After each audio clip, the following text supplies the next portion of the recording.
We're good to go. All right. Good luck with your session, and we'll talk Thank to you you. soon. Bye, Jeff. Okay. Bye-bye.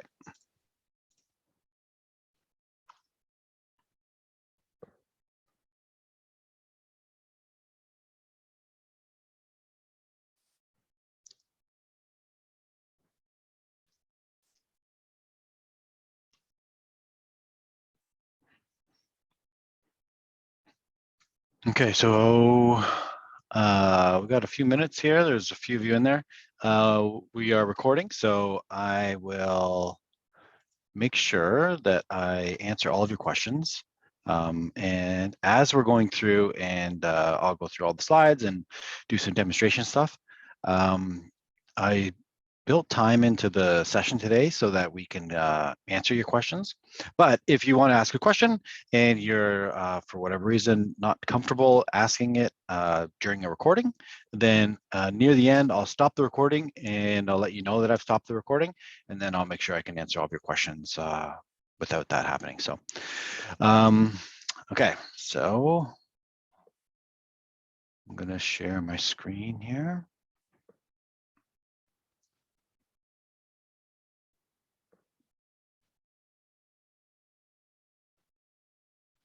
Okay, are you able to see my screen?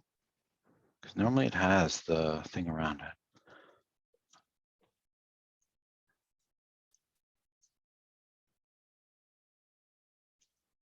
So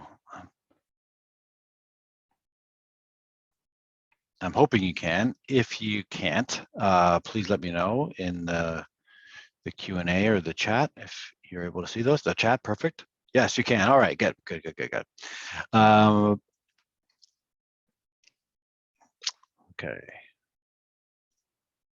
So let me get rid of that.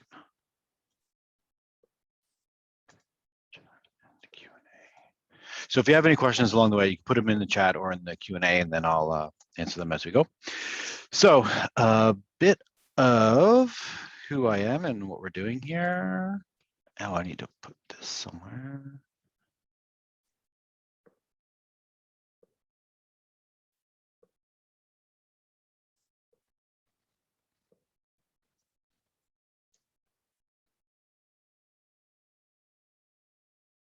Huh. Okay, so that's not going to happen.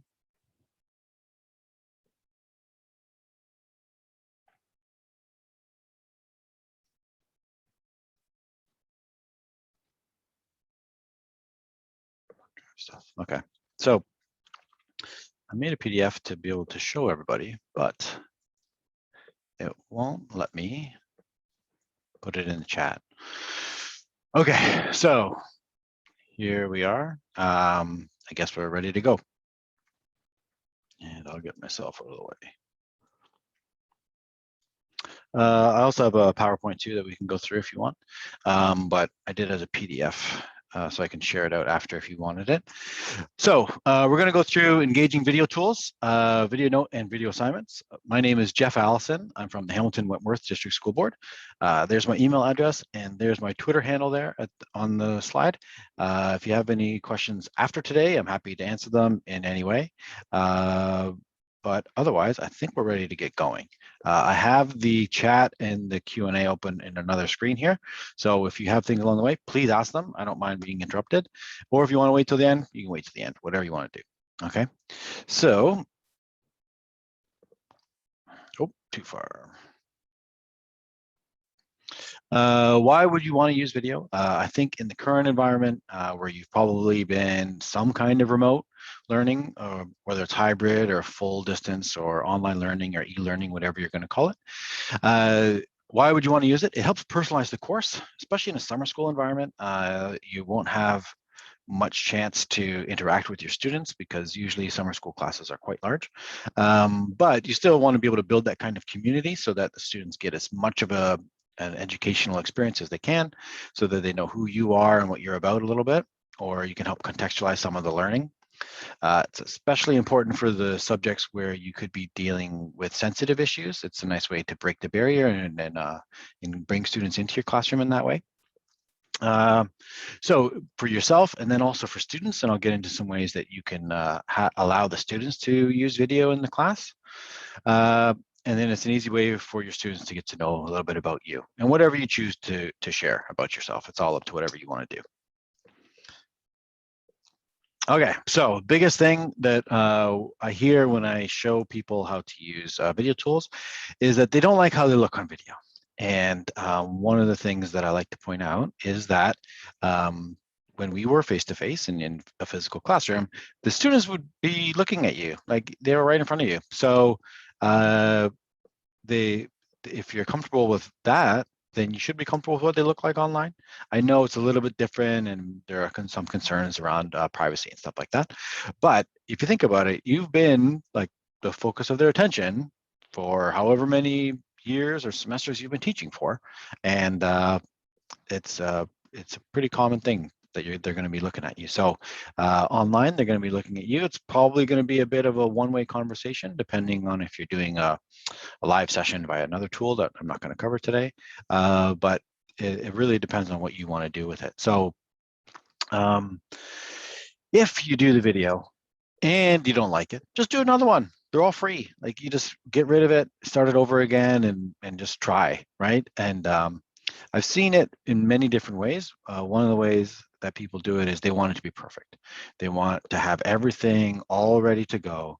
And if any kind of things happen where they hiccup or they pause or they use their filler words of yeah, well, and then they feel like they need to do another take. You don't need to do another take, I don't think. Depending on what you're doing, you're going to have those kind of natural flows to your conversation with the students anyway.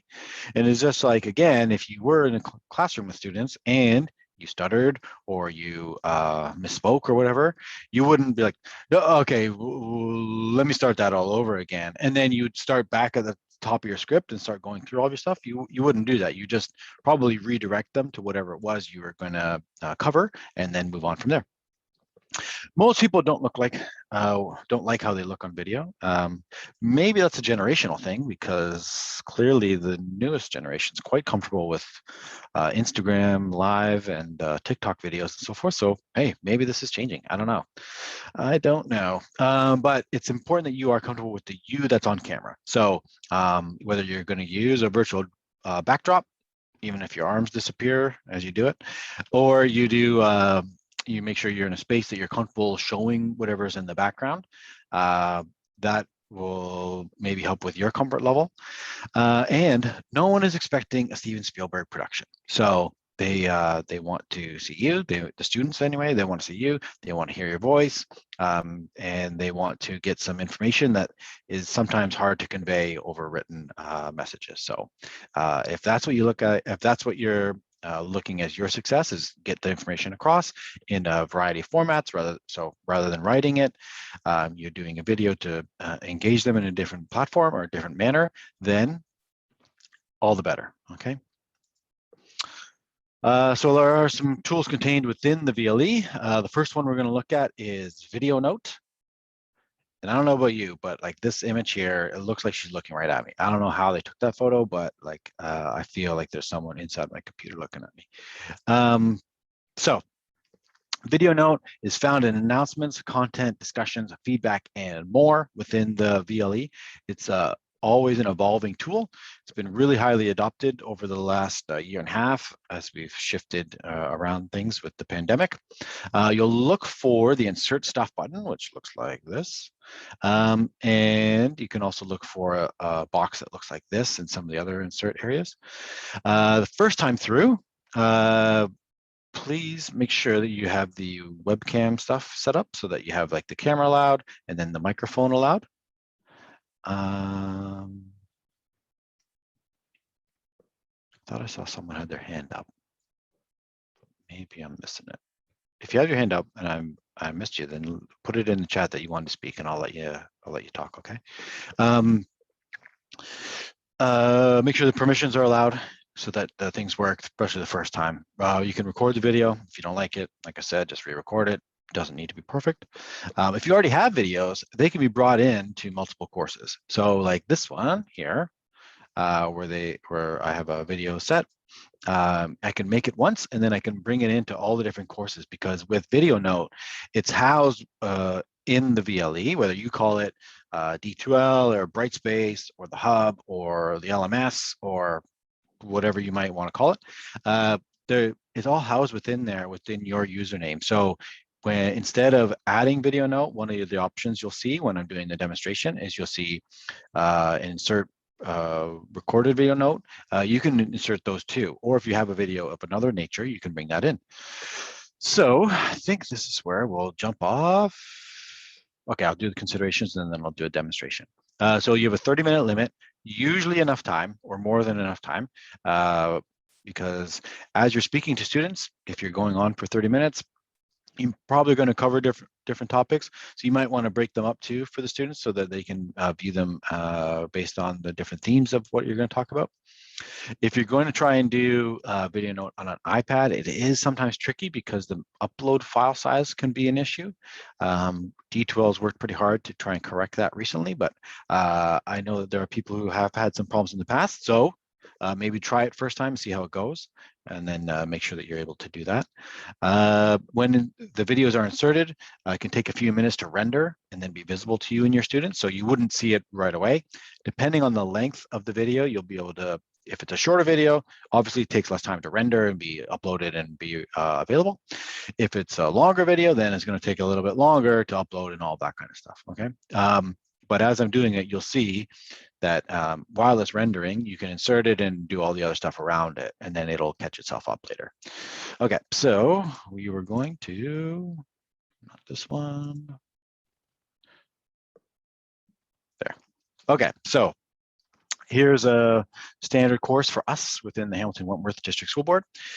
Your homepage could look like this. It could look like something else. It doesn't really matter. But within here, one of the most impactful ways to use VideoNote is in your announcements. So I inserted one this morning just as a demonstration. So we'll have a look at that. And I think I'm going to need to mute myself while the video plays so that you'll be able to hear it. So let's see.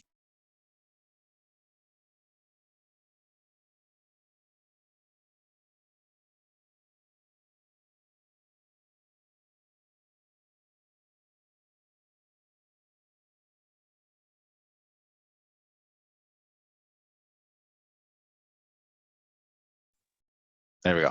I was hoping you're able to hear that, if you're able to hear the audio or not. But if you are or you aren't, I will go through it very quickly on how I did that. I'm hoping you also noticed that the captions came up at the bottom. That was an automatic thing that it did. And captions, not everybody likes them because, you know, if you're watching a movie sometimes and they have the captions on, it's sometimes distracting for some people. I like them myself personally, but not everybody does. So you can choose to have them on or off. You don't have to have them. One of the benefits of having them, though, are for students who might be in a loud environment and not able to actually hear what you are saying. If they don't have some headphones or something, they can follow along with what's below in the caption text, and that's pretty handy for them. It also helps for student learner profiles. So if they have auditorial processing concerns, then that might help them to understand what you're talking about as you're going through. So don't discount it, I guess, is the point of what I'm saying. Yeah, Danielle, you're right. It's a great accommodation for learners to be able to have captions on. So let's look at how I made that announcement. So you make a new announcement. Some people also call some of these tools differently depending on your school board.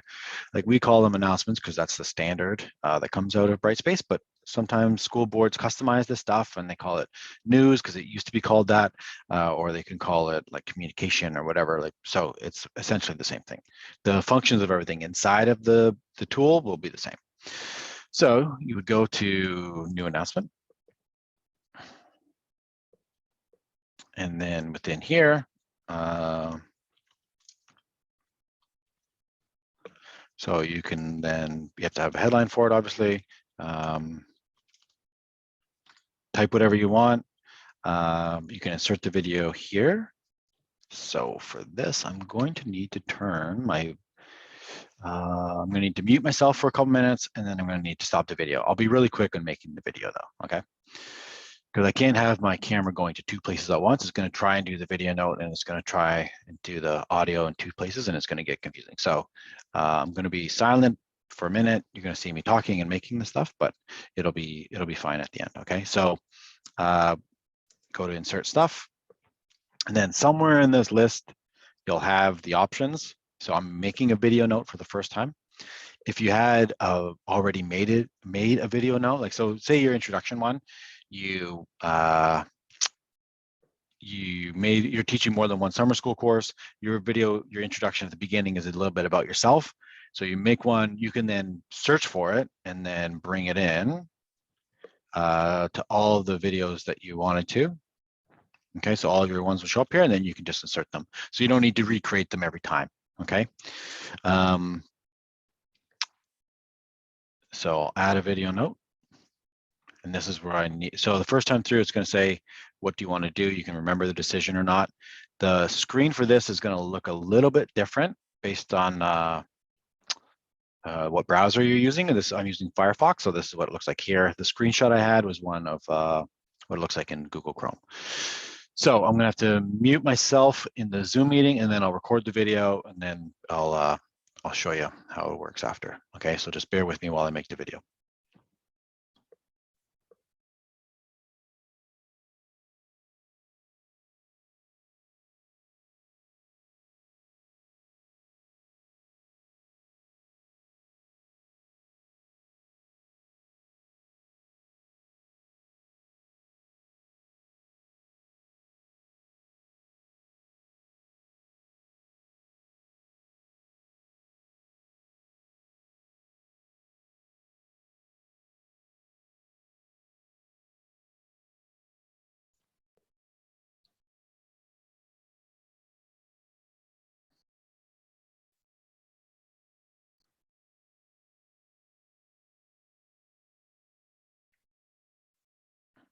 Okay, so you should be able to hear me again now.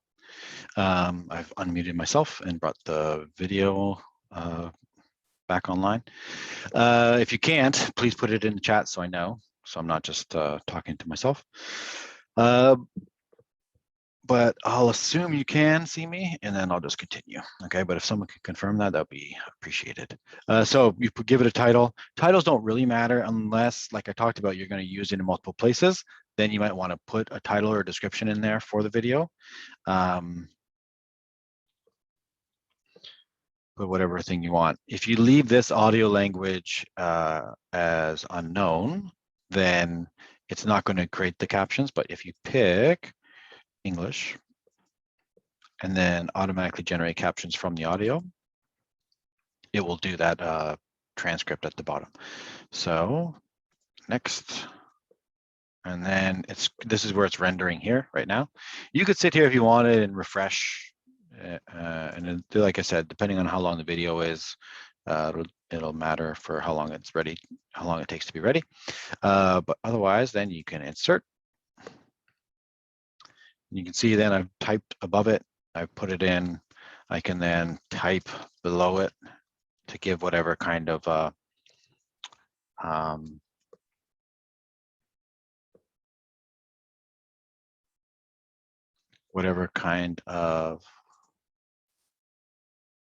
there we go. Sorry, I didn't know that the video wasn't working there. So you can give whatever kind of, let me make sure you can hear me then too.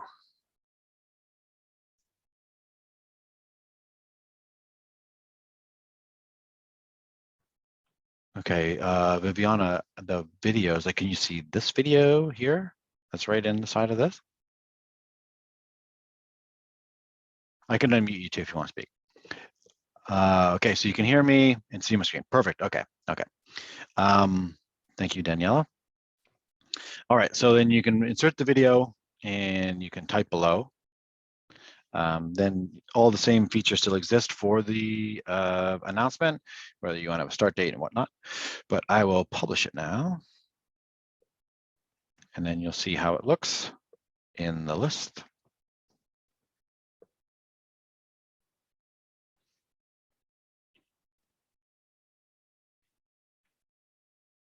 So there it is. So it shows up there. Again, you can type above, type below, and then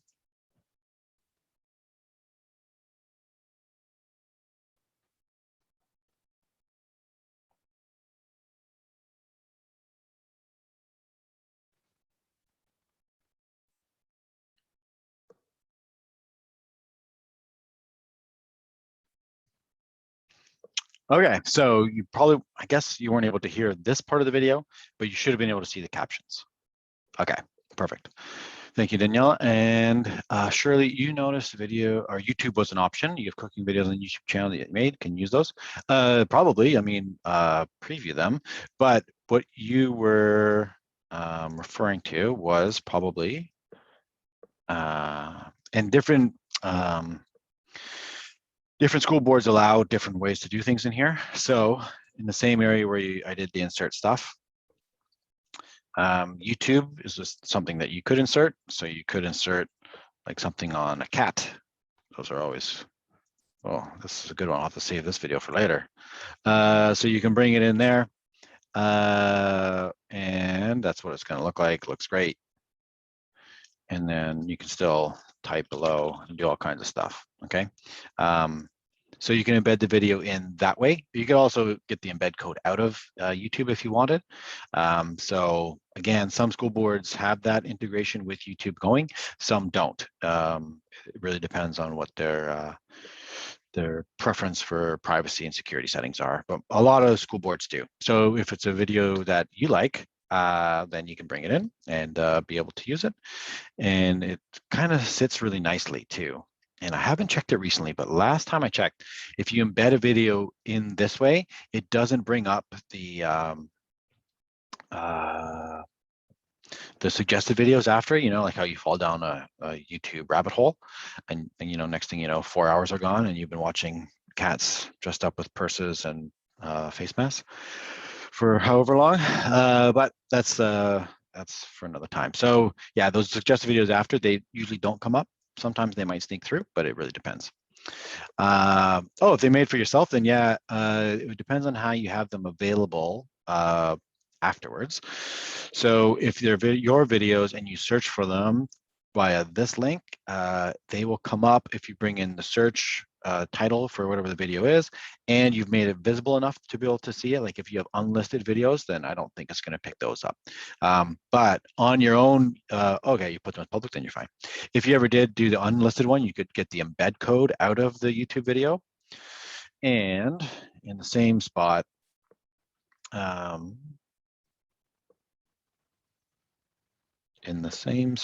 you could,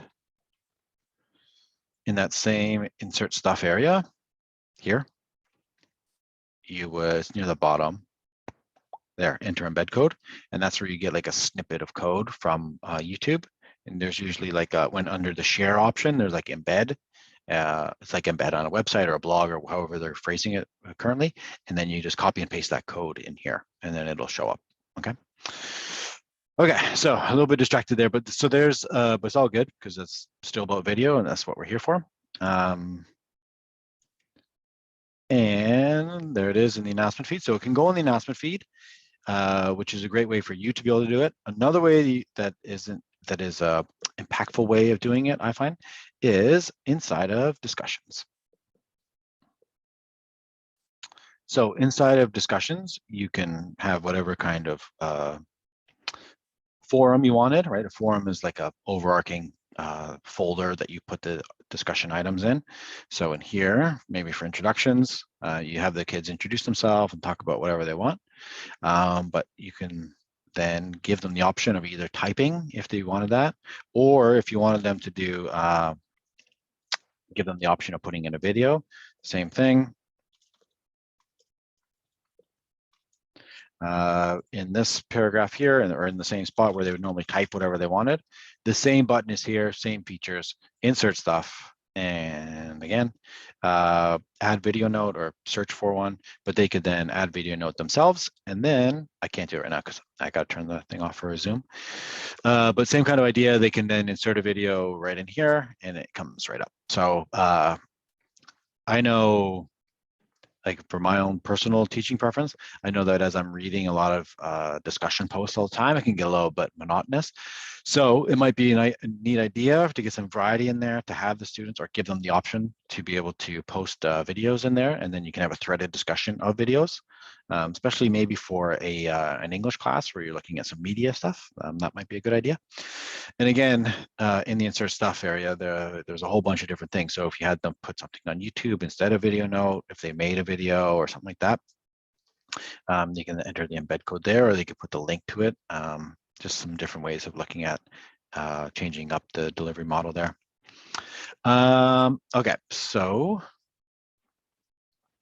there was there and there. And let's go back to where we were.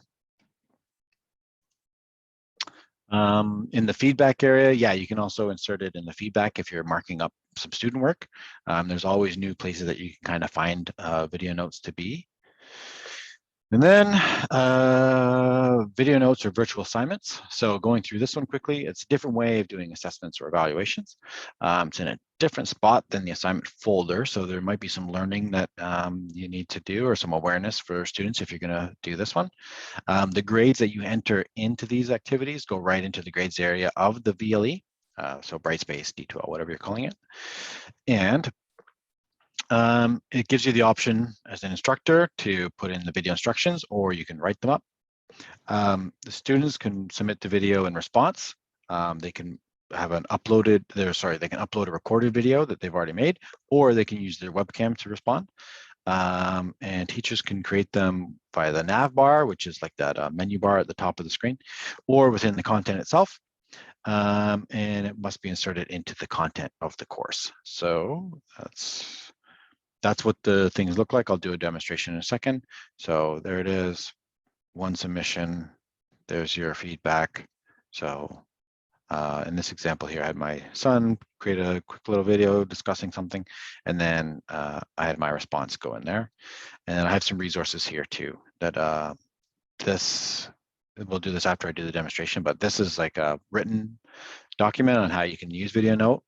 And then these are some ways to use virtual classroom and VideoNote in your courses. So let's get out of there and go back here. Okay, so video assignments, if you have it in the navigation bar, the icon looks like this. And it takes you to a screen that looks like this. The very first time you do it, there's going to be a little box over here that says, this is brought to you by Bongo. Do you want to allow it? And then you just say yes, and then it'll refresh and load, okay? So if you don't have the navigation bar thing, then you can, inside of the, I meant to click content there. Inside of the content, you can also bring it in here.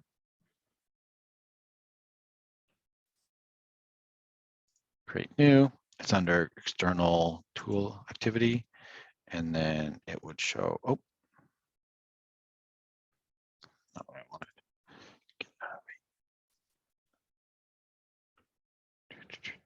Under more.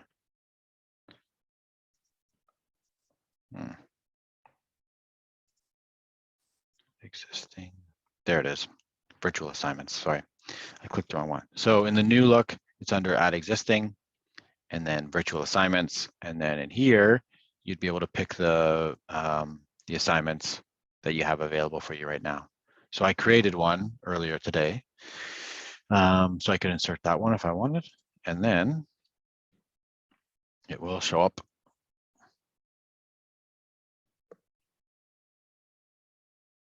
Just like this. So then you, as the instructor, get the dashboard to be able to see how many things have been inserted, how many things have not been inserted, whether the students in the class have viewed it or not. Completely up to you.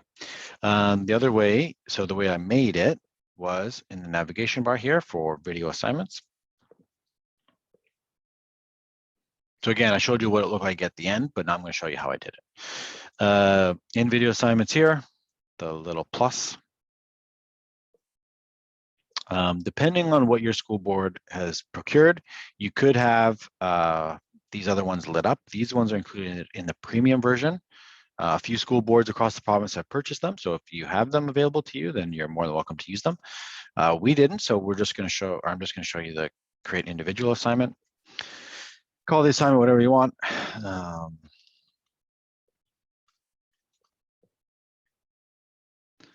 And then you pick a date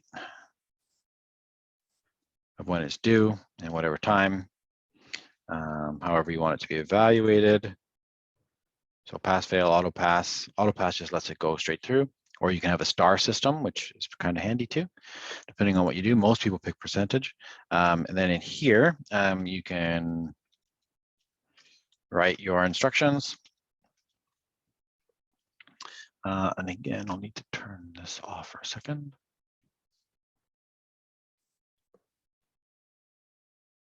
But then in here, you can add the video and then record the video.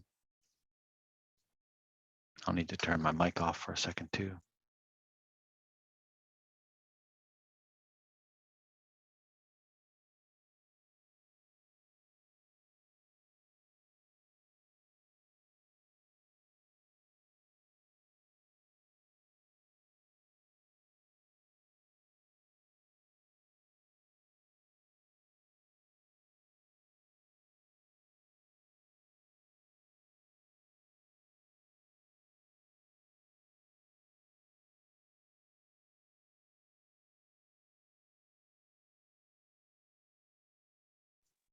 Okay, video's back on, and I think you can hear me again. Okay, so there I put in inserted a video. I think you could probably follow the steps that I had. It's processing again.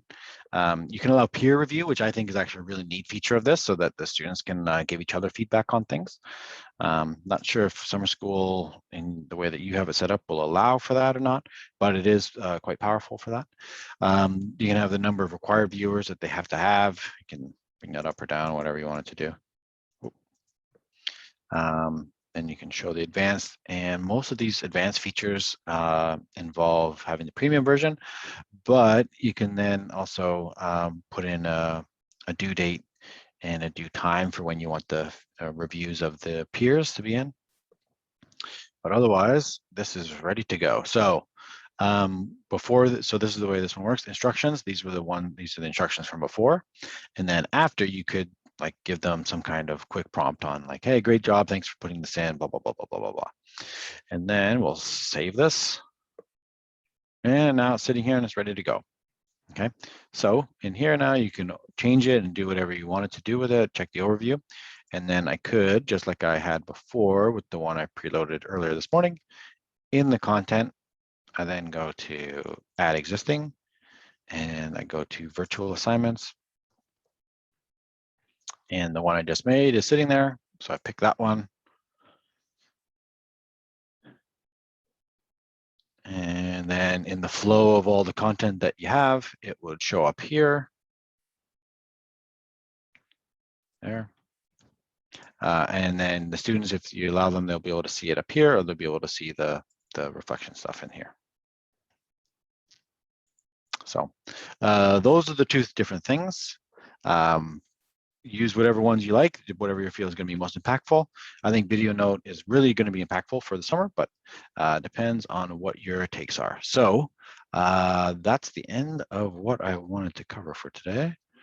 But I have my email address in there, and I'll put it in the chat too. So if you wanted a copy of the presentation that I went through today, I will email you a copy of that after if you like.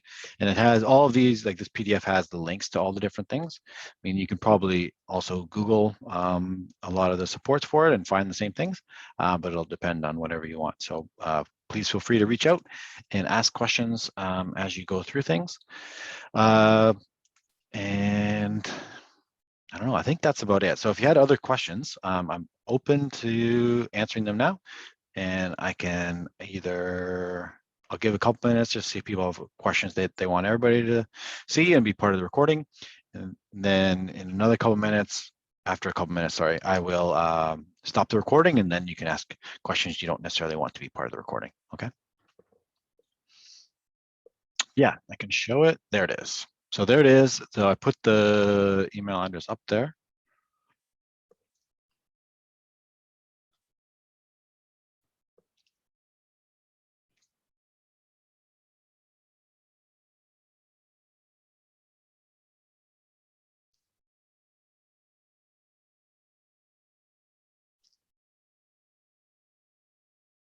Okay.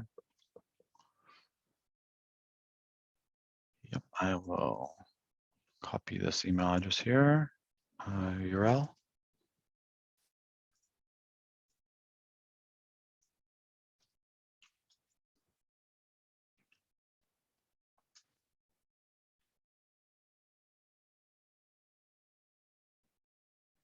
Okay, okay, I'm going to stop the recording, and then if you had any other questions, I can also let you speak if you wanted to ask the question that way, and then we can go from there. So let's see.